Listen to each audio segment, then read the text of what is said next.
어느 날 집 근처 공원에 갑자기 아파트가 들어선다면 어떻게 될까요? 매일 산책하는 동네 뒷산에 출입 금지 팻말이 걸린다면 3년 후면 이런 일이 실제로 일어날지도 모릅니다. 바로 2020년에 시행될 도시공원 일몰제 때문인데요. 자세한 얘기 나눠보도록 하겠습니다. 먼저 공원 일몰제가 가져올 파장과 대응 방안 진단해 주실 서울시립대 도시과학연구원의 박문호 연구위원 나오셨습니다. 어서 오세요. 반갑습니다. 예. 도시공원의 역할과 중요성에 대해서 도움 말씀 주실 환경운동연합의 맹지영 국장도 나오셨습니다. 안녕하세요. 안녕하세요. 예. 자, 일단 얼마 전에 한 신문에서 나온 기사서부터 한번 짚어보려고 하는데요. 박모 씨 등의 5명이 지난해 9월에 관악산 땅 10,000여 평을 샀다는 겁니다. 16억밖에 안 됐어요. 근데 제가 놀랐던 것은 이 관악산 땅을 일반인이 사고 팔 수 있었다는 사실입니다. 이게 어떻게 된 일인가요? 관악산 일대 435만 평은 1968년에 도시계획 시설인 도시자연공원으로 지정되었는데요. 예. 그중에 사유지가 191만 평으로 전체 공원의 약 44%를 차지하고 있습니다. 예. 도시가 안에 있는 사유지에는 건축 행위나 형질이나 용도 변경 행위가 사실상 불가능하기 때문에 그동안 토지 거래가 이루어지지 않았습니다. 그런데 2020년 7월 장기 미집행 도시계획 시설에 대한 결정이 실효되게 돼서 예. 도시공원에서 해제되게 될 것으로 예상하기 때문에 공원호를 노리는 개발 기대 심리가 거래 활성화로 이루어지는 것 같습니다. 지금 보면 이제 관악산 전체 부지의 44%가 사유지다라고 말씀하셨잖아요. 이런 이렇게 엄청난 땅의 사유지가 되어 있는 그런 공원들이 많이 있습니까? 그렇습니다. 서울시 대규모 미집행공원 71개소 95만 평방킬로미터 중에서 이건 약 서울시 면적이 15.6%인데요. 그중에서 43%가 사유지입니다. 안산공원은 56만 평방미터, 안산공원은 86만, 추안산공원은 100만, 봉화산은 57만, 서리풀공원은 25만, 명일공원은 33만 평방미터가 사유지입니다. 네. 그 밖에도 이름이 잘 알려지지는 않지만 동네 뒷산, 야산이 대부분 미집행 공원이고 사유지를 많이 포함하고 있습니다. 이게 참 심각한 문제네요. 사실 도시 공원이 있어서 그래서 그 공원을 언제나 즐길 수 있어서 일부러 그 주변의 아파트 단지라든지 뭐 택지로 이사 가신 분들도 꽤 되실 텐데 이게 국유지나 뭐 이런 그 땅이 아니라 네. 사유지인 경우가 많다는 거예요. 그러면 민간 소유가 이렇게 많은 이유가 있는 건가요, 특별히? 네. 저희 그 도시개발이 본격화된 게 1971년부터인데요. 그렇죠. 그때부터 이제 국유지를 포함해서 사유지를 공원으로 결정하였습니다. 아하. 물론 공원을 결정했을 때 그 토지를 다 국가가 매입하면 되게 좋았을 텐데요. 예. 아무래도 보통 공원이 임야가 많고요. 그리고 예. 규모도 워낙 크다 보니까 예. 이게 재정도 너무 많이 들고 그리고 예. 또 개발 우선순위에 맨날 도로 짓고 뭐 하느라고 개발 우선순위에 밀려서 오늘까지 이르렀습니다. 예. 그러다 보니까 상대적으로 다른 도시계획 시설인 뭐 학교 부지나 그리고 도로나 이런 네. 부분보다도 대응이 미흡하다 보니까 이렇게 미집행 시설이 많이 되었는데요. 아하.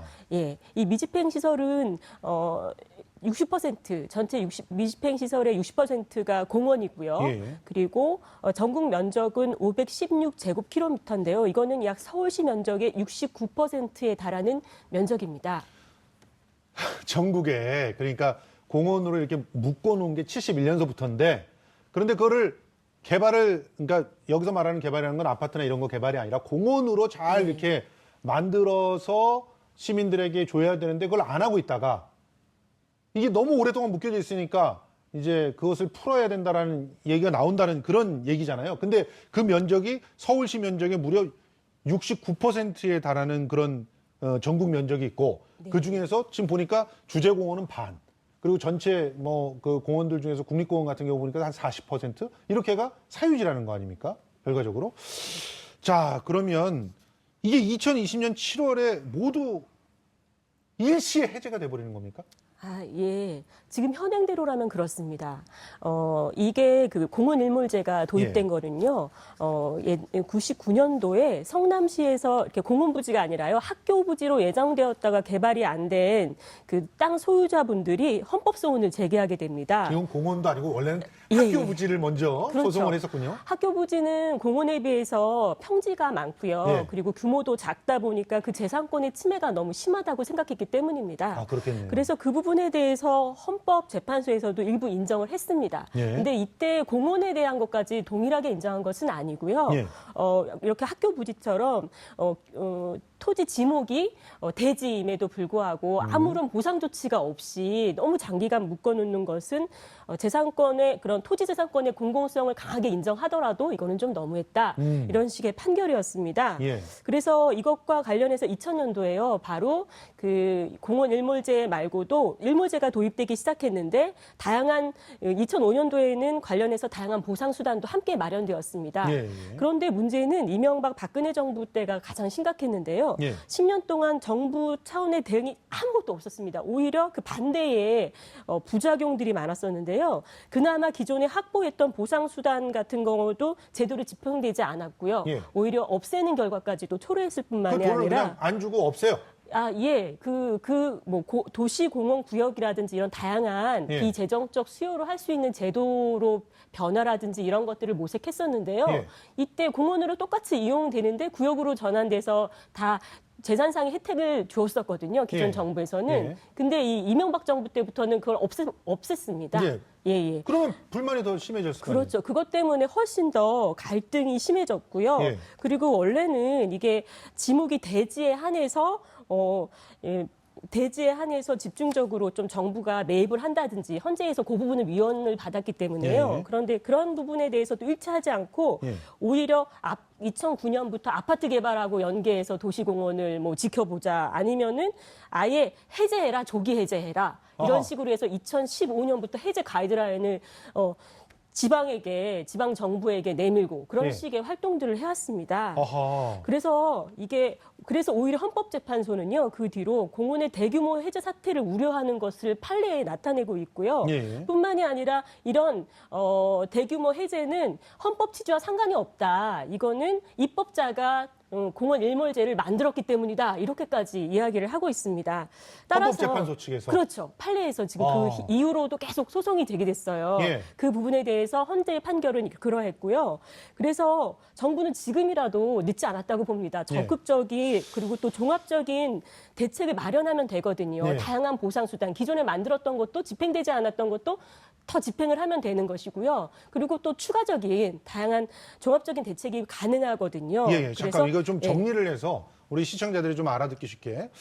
예전에 71년도에 유신 정권이라고 봐야죠. 네, 막 땅을 그어가지고 공원 만들겠다 해놓은 거예요. 맞습니다. 그래놓고 공원을 안 만들고 그냥 힘으로 눌렀다가 이게 민주화가 되고 난 다음부터 하나 둘씩 우리 공원이든 학교든 우리도 좀 내 땅인데 재산권을 좀 행사할 수 있게 해주세요. 그러니까 이제 만든 것이 공원 일몰제 같은 법을 만들어서 그래서 이제 20년 안에 차근차근 개발을 해서 공원을 잘 만들어 보자 이랬는데 10년 동안 아무 짓도 안 했다는 거잖아요. 이전 정부가. 그렇죠. 그럼으로 인해서 지금 그 공원 부지로 묶여 있는 분들은 재산권에 손해를 입고 있고 그리고 정부나 지자체는 갑작스럽게 이제 와서 이제 공원을 3년 안에 다 만들어야 되니까 압박을 받고 있고 이런 상황에 처해 있다. 예, 맞습니다.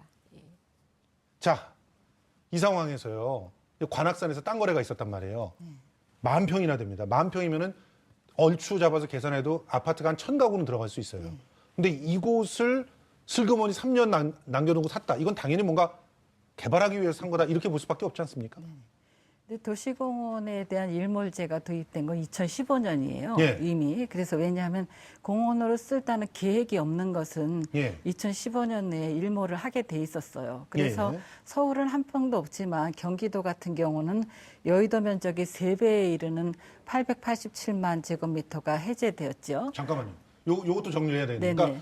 일몰제가 이미 진행이 되고 있군요. 2015년에 도시공원 경우는 있었습니다. 한 차례. 그러니까 서울은 없었는데 네. 지역에는 있었어요? 네, 지방 아니 그럼 정부죠. 지역에서 그 공원 옆에 살고 싶다고 들어왔던 분들이 갑자기 공원이 사라지는 사태가 있었다는 거예요? 있었죠.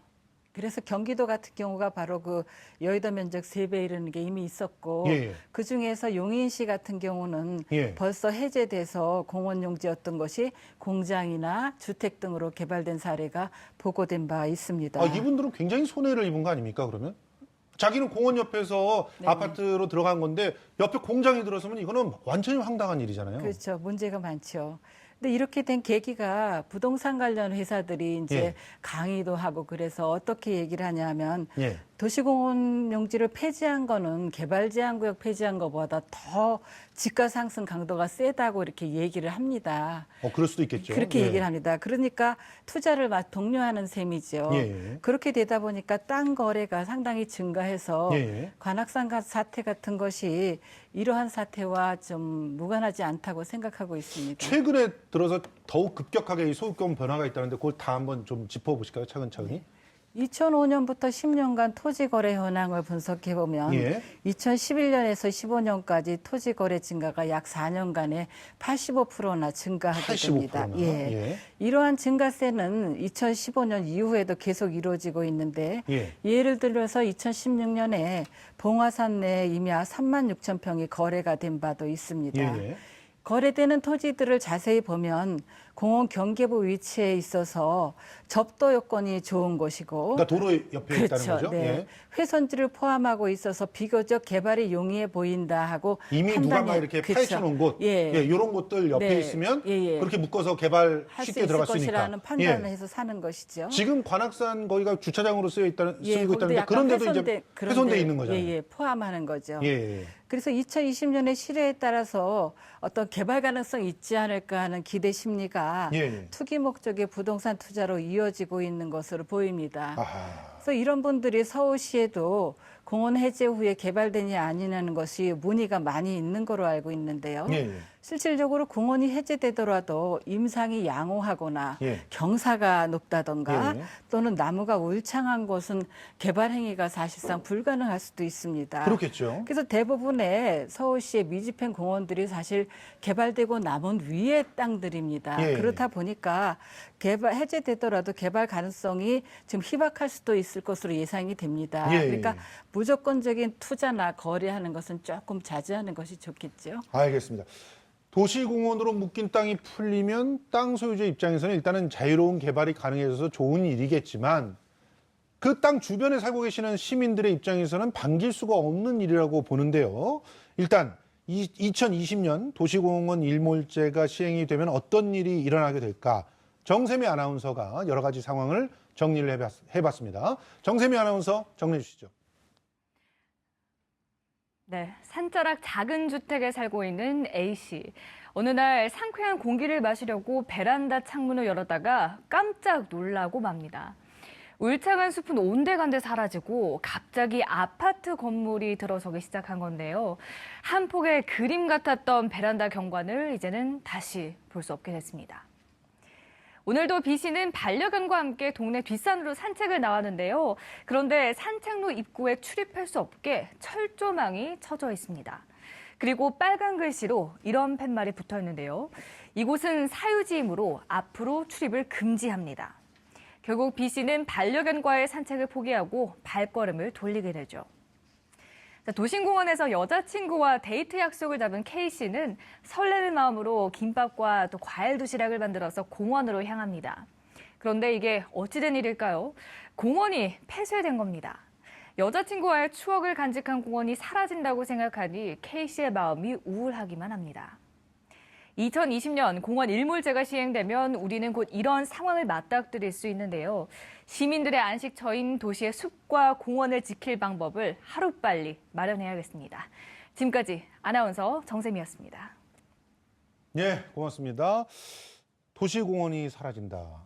이게 근데 남의 얘기만이 아닌 게 제가 사실은 그 대모산 주변에 오랫동안 살다가 94년도인가 일산으로 옮겼어요.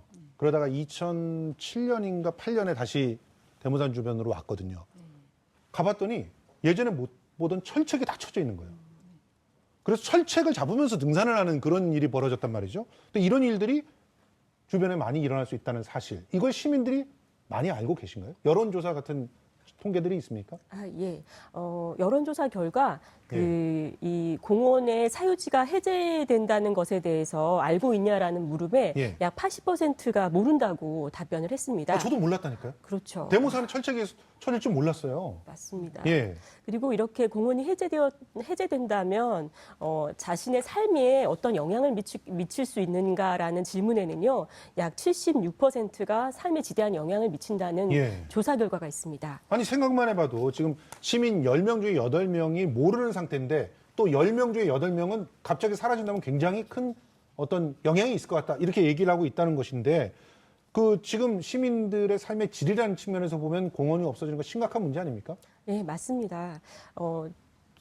뿐만 아니라 요즘은 대부분의 인구가 도시에 살고 있지 않습니까? 그렇죠. 그러면 사실 돈만으로는 살 수 없죠. 공원은 이 미세먼지랑 이런 대기오염 같은 것들을 저감해 주는 것은 물론이고요. 예. 요즘 도시가 아주 뜨겁다고 하는데요. 그런 예. 도시열을 식혀주기도 하고요. 예. 산책이나 운동은 물론이고 산책이나 운동으로 마음도 몸도 건강해지고요.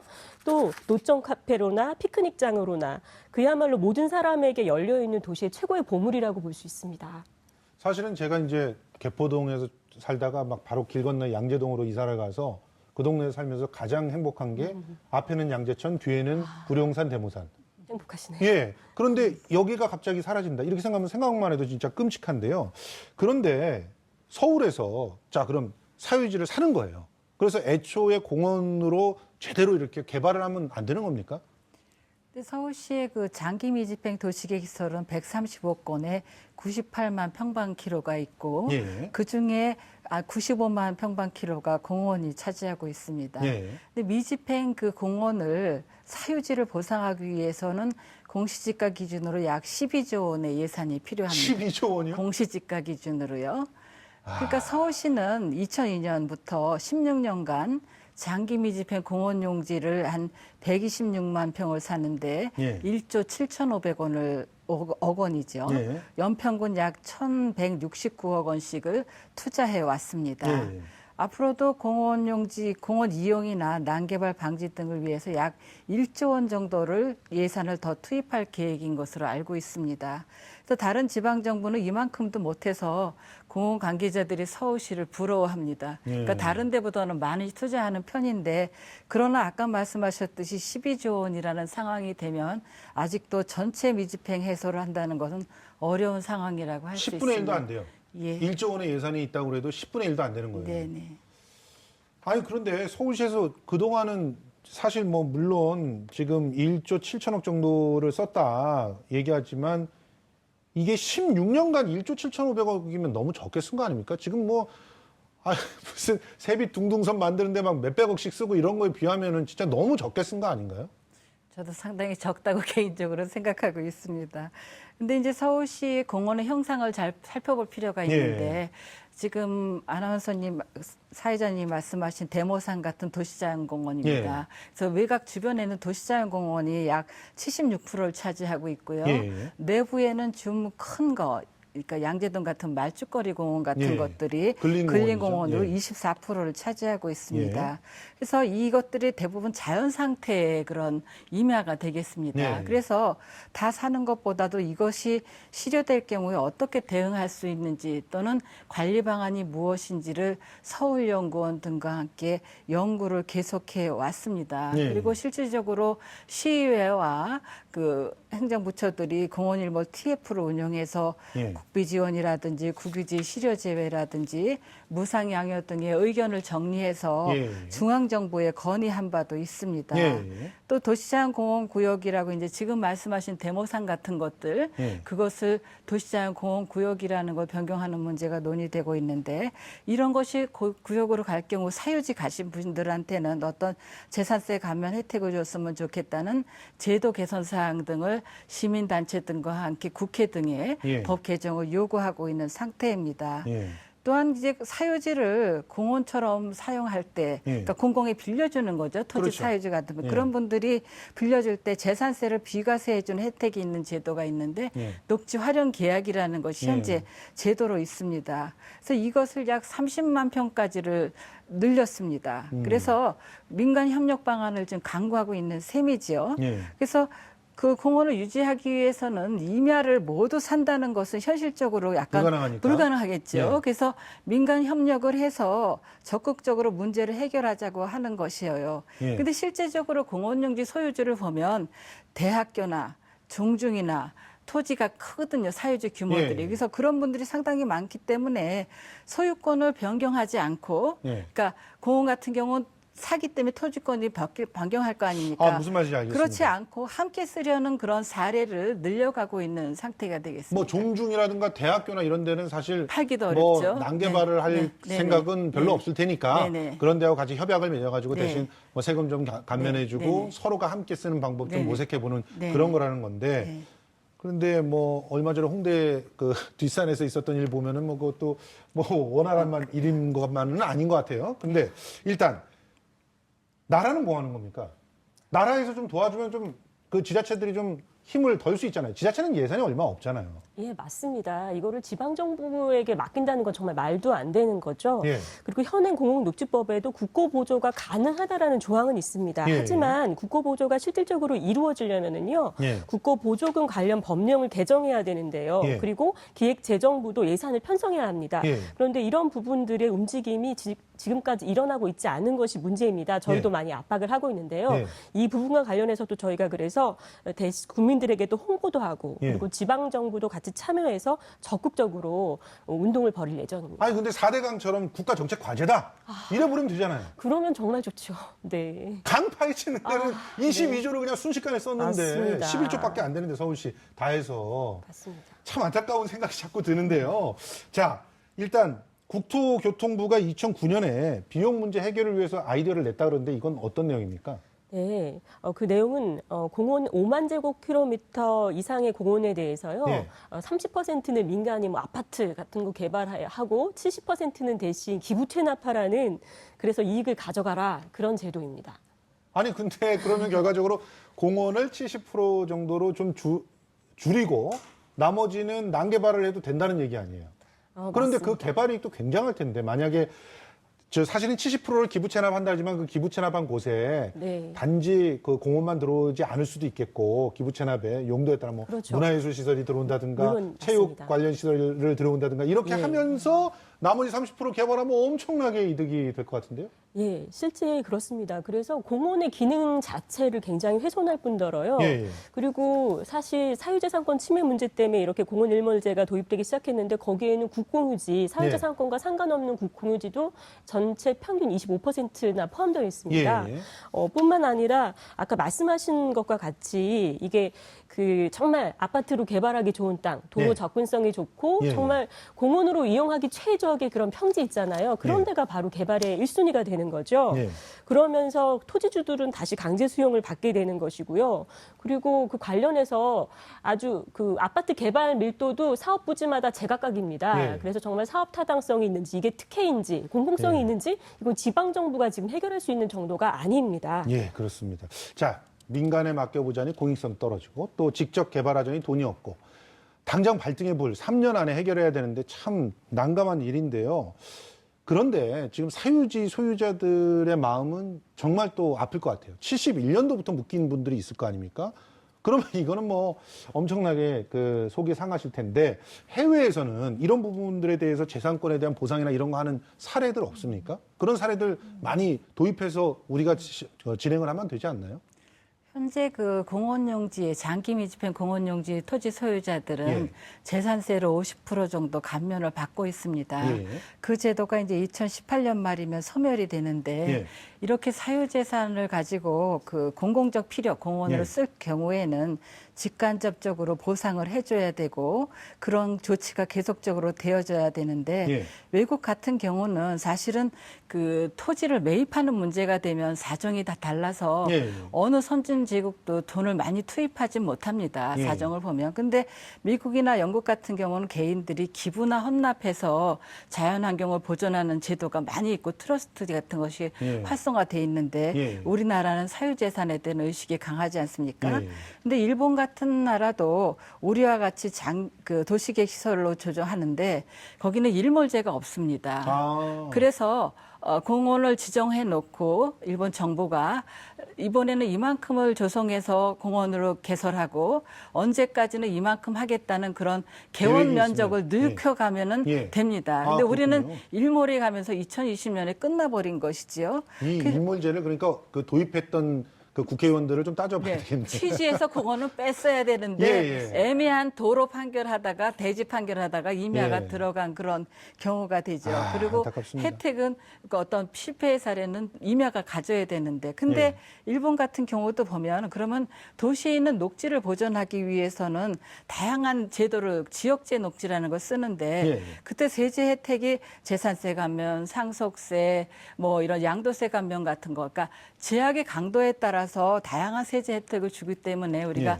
본받을 만하다고 생각합니다. 자, 지금 이제 시간이 얼마 없어가지고 마무리로 대안을 좀 모색해 봐야 되겠는데요. 지금 국회와 중앙정부에서 지금 한 1년 정도 보니까 서울시에서 1년 정도 그 특별위원회 만들어가지고 준비를 했군요. 그래서 국회와 중앙정부의 제도 개선 방안 마련을 했다고 하는데 이게 어떤 내용이고 실효성이 있습니까? 시의회가 마련한 대책은 중앙정부가 네. 도시공원을 지정을 한 자이기도 하니까 공원용지 보상을 해서 국비를 지원해라 하는 게 예, 하나고 첫째, 국비 지원. 두 번째는 국유지가 30% 되는데 예. 이거를 지방정부에 무상 양여해라. 예. 왜냐하면 책임이 있습니다. 그렇죠. 왜냐하면 과거 정부가 지정한 것은 그 국유지로 넘어왔으니까 그렇죠. 지금 지방정부가 없으니까. 예. 그다음에 세 번째는 제도 개선. 아까 예. 말한 구역 같은 재산세 감면 같은 토지 소유자들의 대책을 해주라는 세 가지 예. 점입니다. 예. 근데 첫 번째, 두 번째는 역시 좀 쉽지가 않습니다. 왜냐하면 이게 공원조성 사무가 지방정부의 사무다 보니까 예. 기재부가 꼼짝도 하지 않는 상황이 돼서 기재부가? 네, 예. 돈을 안 내놓습니다. 어렵습니다. 그런데 이제 그 제도 개선하는 거 지방세입니다. 재산세가 보유세를 깎아주는 것은 건교부가 지금 어느 정도 하려고 움직이고 있는 상황이 되겠습니다. 알겠습니다. 맹국장님, 좀 실질적인 대책은 없을까요? 이거 얘기밖에 못할 것 같은데 실질적인 대책 생각하시는 거 좀 정리를 해주시죠. 아, 예. 저는 아까 그 공원일몰제 도입 당시에 잘못된 거는 일단 좀 바로잡고 가는 것이 지금 시급합니다. 예. 왜냐하면은 전체 미집행 공원 중에서 3%만이 대지예요. 예. 그런데 그 대지의 과도한 재산권 침해 때문에 그 80% 이상의 공원이 다 해제된다는 거는 말이 안 되는 거거든요. 그리고 그거는 헌재에서도 이거는 나의 헌재 취지가 아니다라고 예. 분명히 얘기했습니다. 예. 그렇기 때문에 오히려 임차공원 제도나 그 녹지 활용 계약이라든지 이런 부분들을 오히려 적극적으로 지원해서 다양한 보상 수단을 마련해서 국민들에게는 쾌적한 도시 환경을 제공하고요. 예. 그리고 교수님 말씀하신 것처럼 단계적으로 토지를 매입해가는 것이 좋을 것 같습니다. 알겠습니다. 예, 지금까지 좀 정리를 해봤는데요. 사실 정말 우리들에게 맑은 공기와 깨끗한 자연을 선물해주는 공원은 돈을 주고 살 수가 없는 그런 재산입니다. 이전까지는 폄하됐다고 해도 이제부터는 이 공원의 가치에 대해서 주목하는 정책들이 좀 나왔으면 좋겠습니다. 지금까지 서울시립대 도시과학연구원 박문호 연구위원 그리고 환경운동연합 맹지영 국장과 함께했습니다. 고맙습니다. 고맙습니다. 고맙습니다.